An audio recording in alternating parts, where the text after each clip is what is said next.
Bismillahirrahmanirrahim. Assalamualaikum warahmatullahi wabarakatuh.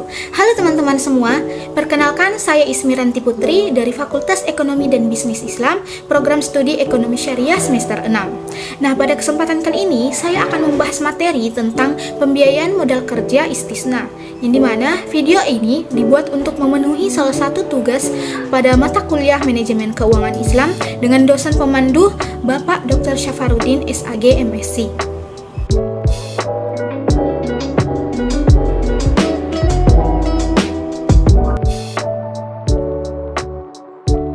Pembiayaan modal kerja istisna. Nah, pembiayaan modal kerja istisna ini merupakan suatu mekanisme pembiayaan yang digunakan dalam bisnis maupun perbankan syariah. Nah, yang dimana istisna di sini merupakan kontrak di mana pihak bank maupun lembaga keuangan menyepakati adanya pembuatan barang atau aset dengan spesifikasi tertentu yang nantinya akan diterima oleh pihak nasabah pada waktu yang akan datang. Nah, dalam konteks pembiayaan modal kerja istisna di sini terdapat aspek-aspek ataupun langkah-langkah yang terkait dengan pelaksanaan pembiayaan modal kerja istisna. Nah, pada kesempatan kali ini saya akan membahas aspek-aspek yang terkait dengan pembiayaan modal kerja istisna.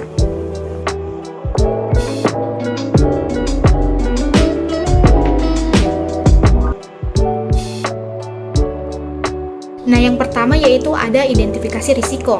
Nah, identifikasi risiko ini merupakan langkah awal yang akan dilakukan dalam mengelola risiko dalam pembiayaan modal kerja istisna, yang dimana dalam hal ini pihak bank maupun lembaga keuangan harus mengidentifikasi risiko-risiko potensial yang mungkin timbul dalam pelaksanaan pembiayaan modal kerja menggunakan kontrak istisna ini.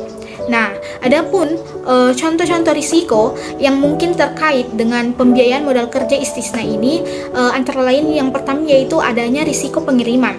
Nah, risiko pengiriman ini merupakan risiko kegagalan pengiriman barang atau aset yang disepakati, yang dimana terdapat risiko bahwa barang atau aset yang disepakati dalam kontrak istisna tidak dapat dikirim tepat pada waktunya atau tidak sesuai dengan spesifikasi yang telah disepakati, yang dimana faktor-faktor yang dapat menyebabkan risiko ini yaitu termasuk keterlambatan produksi, kegagalan pemasok maupun masalah logistik.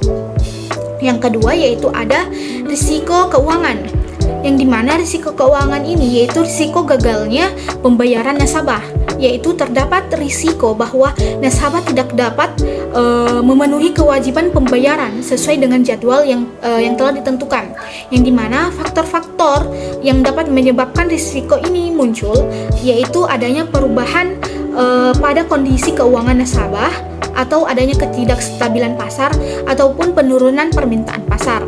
Nah, yang ketiga yaitu ada risiko hukum, yaitu terdapat risiko bahwa perubahan dalam peraturan hukum ataupun kebijakan yang dapat mempengaruhi pelaksanaan kontrak istisna, yang dimana faktor-faktor ini bisa saja muncul yakni karena adanya perubahan peraturan perpajakan atau peraturan perdagangan ataupun ketentuan hukum yang terkait dengan kepemilikan aset. Kemudian yang keempat yaitu adanya risiko perubahan kebutuhan nasabah yang dapat mempengaruhi permintaan barang.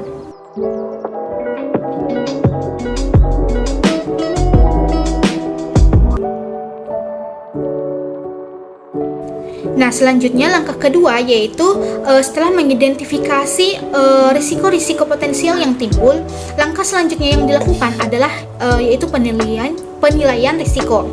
Nah, yang dimana dengan penilaian risiko ini pihak bank maupun lembaga keuangan akan melakukan analisis mendalam terkait setiap risiko yang teridentifikasi untuk mengevaluasi dampaknya terhadap pelaksanaan pembiayaan modal kerja istisna ini.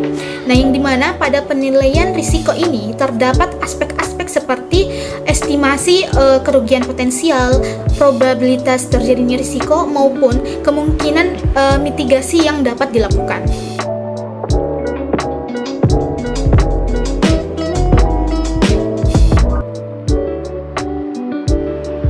Langkah ketiga yaitu setelah mengidentifikasi risiko-risiko yang timbul dan melakukan penilaian risiko, langkah selanjutnya yang dilakukan yaitu pihak bank ataupun lembaga keuangan harus membuat rencana penanggulangan yang efektif.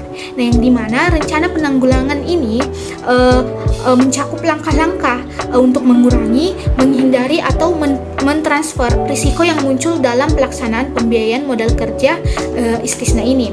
Nah, adapun beberapa strategi yang dilakukan, yang pertama yaitu dengan penggunaan asuransi. Nah, maksud dari penggunaan asuransi ini yaitu di mana pihak bank ataupun lembaga keuangan dapat meminta nasabah untuk mengasuransikan barang atau aset yang telah disepakati dalam kontrak istisna untuk melindungi diri dari adanya risiko kerugian. Nah, yang kedua yaitu dengan diversifikasi risiko. Maksudnya yaitu pihak bank ataupun lembaga keuangan dapat mempertimbangkan untuk membagi risiko dengan melibatkan pihak lain. Misalnya seperti mitra bisnis atau lembaga keuangan lainnya. Nah, strategi ketiga yaitu dengan pemantauan dan komunikasi yang intensif.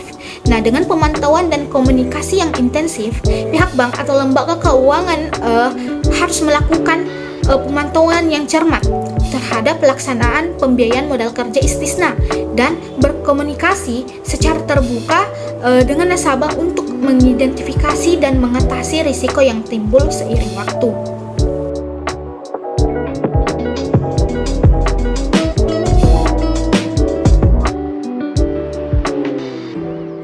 Nah, langkah yang keempat dilakukan yaitu setelah rencana penanggulangan ditetapkan, langkah selanjutnya adalah monitoring dan evaluasi. Nah, yang dimana proses monitoring dan evaluasi ini sangat penting dalam pengelolaan risiko pembiayaan modal kerja istisna, yang dimana pihak bank atau lembaga keuangan harus secara teratur memantau pelaksanaan pembiayaan modal kerja istisna dan mengidentifikasi apakah risiko-risiko yang telah diidentifikasi terjadi atau berpotensi terjadi. Nah, jika risiko-risiko tersebut muncul, langkah-langkah penanggulangan yang telah direncanakan harus dievaluasi dan dilakukan penyesuaian jika diperlukan.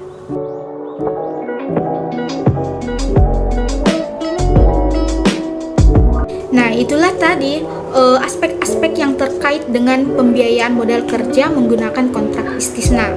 Nah, sebenarnya dalam secara keseluruhan identifikasi risiko, penilaian risiko, rencana penanggulangan, dan monitoring serta evaluasi merupakan komponen penting dalam pengelolaan risiko dalam pembiayaan modal kerja istisna, yang dimana dengan melibatkan aspek-aspek tersebut tadi atau langkah-langkah tersebut tadi, pihak bank ataupun lembaga keuangan dapat meminimalkan dampak negatif dari risiko yang terkait dengan pembiayaan modal kerja istisna.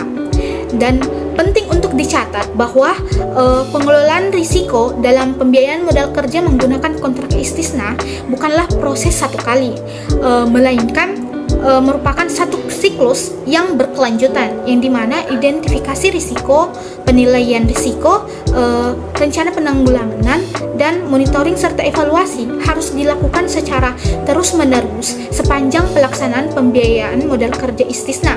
Karena hal ini memungkinkan pihak bank ataupun lembaga keuangan untuk merespon perubahan situasi dan risiko yang muncul selama masa pembiayaan modal kerja menggunakan kontrak istisna ini.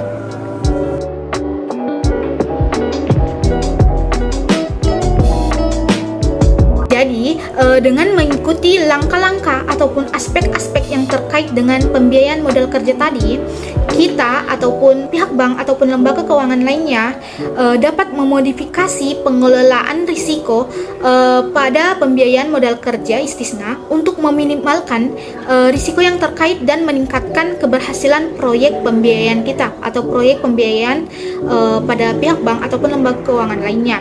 Namun, disarankan untuk selalu berkonsultasi dengan profesional keuangan atau hukum yang berpengalaman dalam konteks bisnis kita ini untuk mendapatkan nasihat yang tepat yang sesuai dengan kebutuhan spesifik kita.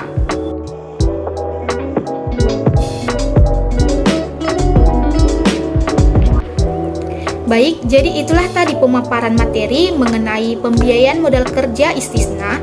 Lebih dan kurangnya mohon dimaafkan. Wabillahi taufiq wal hidayah. Wassalamualaikum warahmatullahi wabarakatuh.